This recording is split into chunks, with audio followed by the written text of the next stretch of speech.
The mood in camp, first of all, is very good, and we thank God for that. Also, we are full house. It's only some knocks here and there, but we believe they are playable. So we appreciate the efforts, and we know the momentum that we are having now. We also know what happened in our first game against Bidco and the history behind this fixture. But all in all, we are prepared well.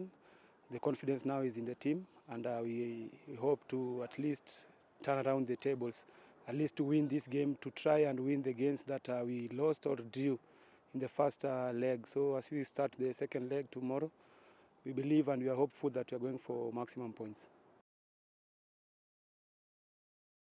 Yeah, of course, every player in this team now, they know the gratitude of this game. They know what it means, apart from now the fixture, also the history behind it. Like you see, we are tied in the log, and we believe when you win, we have to win our game so that we keep the pace, because you don't know what can happen with our opponents in their fixture. So we cannot determine their game, but we can always determine our game.